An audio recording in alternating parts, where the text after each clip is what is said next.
নমস্কার বন্ধুরা, রমা কুকিংয়ে সবাইকে স্বাগত জানাই। সামনে আসছে রথযাত্রা। এই রথযাত্রা উপলক্ষে আজ আমি আপনাদের সাথে শেয়ার করব পুরীর বিখ্যাত খাজার রেসিপি। আপনারা অনেকেই রথযাত্রার দিন দোকান থেকে খাজা কিনে এনে ভগবান শ্রীকৃষ্ণকে ভোগ নিবেদন করেন। তবে আর দোকান থেকে না কিনে বাড়িতেই বানিয়ে ফেলুন মুচমুচে খাস্তা খাজা। এই রেসিপিটা বানাতে মাত্র কয়েকটা উপকরণ লাগে আর এটা বানানো খুবই সহজ। তাহলে চলুন রেসিপিটা দেখে নেওয়া যাক। খাজা বানানোর জন্য এখানে একটা পাত্র নিয়ে নিয়েছি। এর মধ্যে আমি চায়ের কাপ মেপে 2 কাপ ময়দা নিয়ে নিচ্ছি। এবার দিয়ে দিচ্ছি খুব সামান্য পরিমাণ নুন আর দিয়ে দিচ্ছি ঘি। আপনারা চাইলে ঘিয়ের পরিবর্তে তেলও দিতে পারেন, তবে ঘি দিলে খাজাটা খেতেও খুব ভালো হবে আর খুব নরম হবে। এবার সব কিছুকে ভালো করে মিশিয়ে মেখে নেব। খুব ভালোভাবে ময়ামটা মেখে নিতে হবে। খুব ভালোভাবে আমি ময়ামটা দিয়ে নিয়েছি।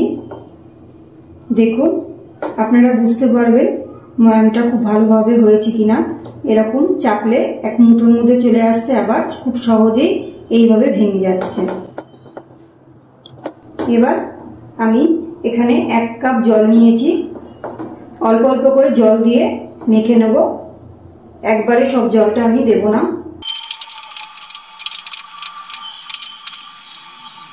ময়দাটা কিন্তু আমি শক্ত করে মেখে নিয়েছি, খুব বেশি নরম করিনি আর জলও খুব লাগেনি। 1 কাপ জল নিয়েছিলাম, তার থেকে এইটুকু জল বেঁচে গেছে। এবার আমি ময়দাটা একটা ঢাকনা দিয়ে ঢেকে রেখে দিচ্ছি 10 মিনিটের জন্য। গ্যাস অন করে এখানে আমি একটা কড়াই বসিয়ে দিয়েছি আর এই কড়াইয়ের মধ্যে দিয়ে দেবো 2 কাপ চিনি। যেহেতু আমি 2 কাপ ময়দা দিয়েছিলাম, তাই 2 কাপ চিনি দিয়ে দিচ্ছি। 2 কাপ চিনি দিয়েছি, তাই আমি 1.5 কাপ জল দিয়ে দিচ্ছি। এবার চিনি আর জলটাকে ভালো করে মিশিয়ে নিচ্ছি আর গ্যাসের ফ্লেমটা হাইতে দিয়ে ভালো করে নাড়িয়ে নিচ্ছি। চিনির শিরাটা ফুটতে শুরু হয়েছে। এই সময় দিয়ে দিচ্ছি 2টো এলাচ। এবার একটু নাড়াচাড়া করে নিচ্ছি। চিনিটা পুরোপুরি গলে গেছে। এবার দেখে নেব চিনির শিরাটা আমার তৈরি হয়েছে কিনা। শিরাটা একদম মোটাও হবে না, আবার খুব বেশি পাতলাও হবে না। একটু দেখে নিচ্ছি। আর একটু হবে, এখনো তৈরি হয়নি পুরোপুরি ভাবে।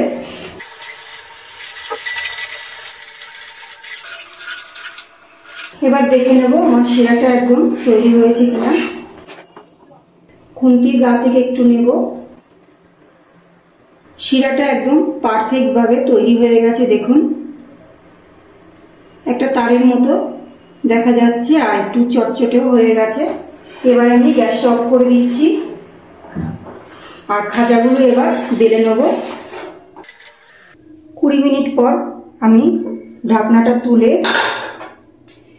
ময়দাটা আর একটু হাত দিয়ে মেখে নিচ্ছি।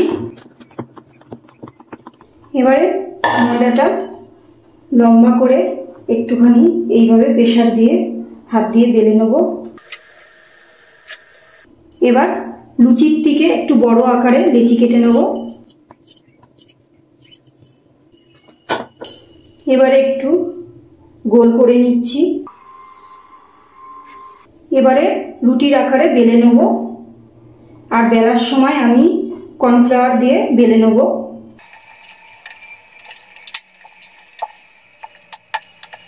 খুব পাতলা করে আমি বেলে নিয়েছি। দেখুন, একদম রুটির আকারে পাতলা পাতলা বেলে নিয়েছি। এবার বাকি ডোগুলো আস্তে আস্তে রুটির মতোই একইভাবে বেলে নেব।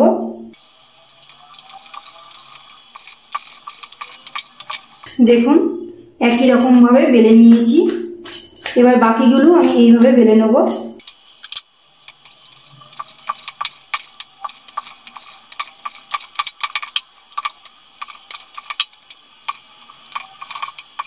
সবগুলো আমি এরকম পাতলা পাতলা করে বেলে নিয়েছি।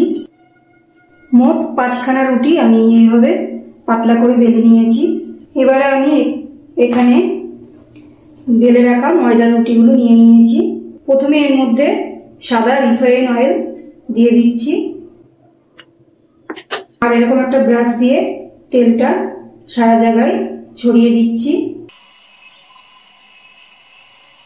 এবারে কর্নফ্লাওয়ারের গুঁড়োগুলো ছড়িয়ে দিচ্ছি, ব্রাশ দিয়ে চারিদিকে ছড়িয়ে দিচ্ছি। এর উপর আর একটা আমি ময়দার রুটি দিয়ে দিচ্ছি, আবারও ব্রাশ দিয়ে চারিদিকে তেল দিয়ে দিচ্ছি, কর্নফ্লাওয়ারের গুঁড়োগুলো চারিদিকে ছড়িয়ে দিচ্ছি। একইভাবে ময়দার রুটিটা দিয়ে দিচ্ছি এর উপর, এক এক করে একইভাবে পরপর রুটিগুলো দিয়ে দেবো।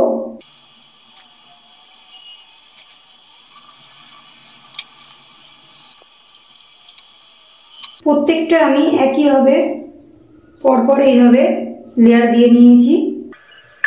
এবার এটাকে এইভাবে আস্তে আস্তে রোলের মতন করে মুড়িয়ে নিতে হবে। একটু হালকা হাতে এইভাবে একটু রোল করে নিতে হবে। এখানে একটা আমি ছুরি নিয়েছি, ছুরি দিয়ে আগে দুধারে অল্প অল্প করে একটু কেটে ফেলে দেবো। এগুলো কেটে রেখে দিচ্ছি। এবার সুন্দর করে পিস পিস করে কেটে নেব। খুব সুন্দর করে এভাবে কেটে নিয়েছি, দেখুন খুব সুন্দরভাবে, দেখুন পাল্লা পাল্লা কি সুন্দর হয়েছে। এইভাবে আমি আগে প্লেটে তুলে নিচ্ছি, তারপর এক এক করে বেলে নেব। এবার এইভাবে হাতের সাহায্যে একটু ঠেসে দিচ্ছি। এবারে বেলনি দিয়ে হালকা চাপ দিয়ে এইভাবে বেলে নেব। দেখুন কি সুন্দর হয়েছে। বাকিগুলো এইভাবে এক এক করে বেলে নেব।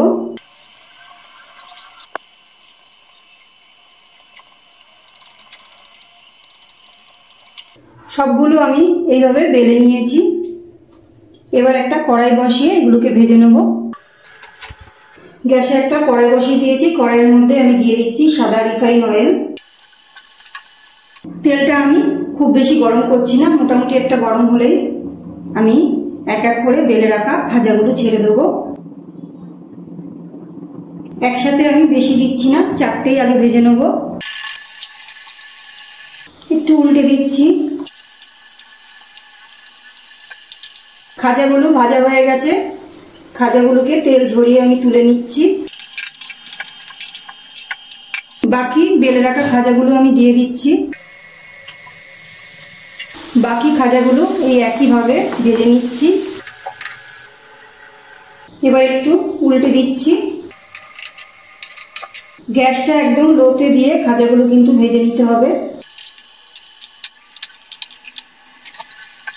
খাজাগুলো খুব ভালো করে উল্টে পাল্টে ভেজে নিয়েছি।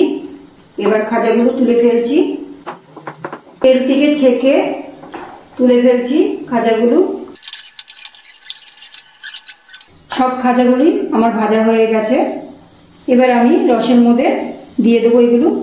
যে রসটা আমি আগে থেকেই বানিয়ে রেখেছিলাম, এই রসটার মধ্যে ভেজে রাখা খাজাগুলো দিয়ে দেবো। রসটা যদি একদম ঠান্ডা হয়ে যায়, আপনারা হালকা একটু গরম করে নেবেন, খুব বেশি গরম না। এবার আমি খাজাগুলো এক এক করে দিয়ে দিচ্ছি। একটু এইভাবে খাজাগুলো নাড়াচাড়া করে নিচ্ছি। খুব বেশিক্ষণ রসের মধ্যে রাখবো না।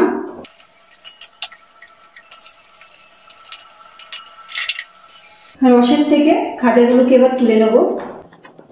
একটা ছাঁকনি নিয়েছি, এর মধ্যে খাজাগুলো তুলে নেব, তাহলে রসগুলো একদম নিচ থেকে পড়ে যাবে। এবারে রসগুলো একদম ঝরিয়ে তারপরে একটা প্লেটে তুলে নেব। খুব সহজেই তৈরি হয়ে গেল একদম দোকানের মতো খাস্তা খাজা। আপনারাও একবার এইভাবে বাড়িতে খাজা বানিয়ে ভগবান শ্রীকৃষ্ণের সামনে ভোগ নিবেদন করুন। আমার আজকের এই রেসিপিটা আপনাদের কাছে কেমন লাগলো কমেন্ট করে জানাবেন। যদি ভালো লেগে থাকে তাহলে লাইক করবেন, শেয়ার করবেন, চ্যানেলটিকে সাবস্ক্রাইব করে পাশে থাকবেন। আজ তাহলে এই পর্যন্ত, আবারও হাজির হয়ে যাব অন্য কোনো রেসিপির সাথে। ভালো থাকবেন, সুস্থ থাকবেন, ধন্যবাদ।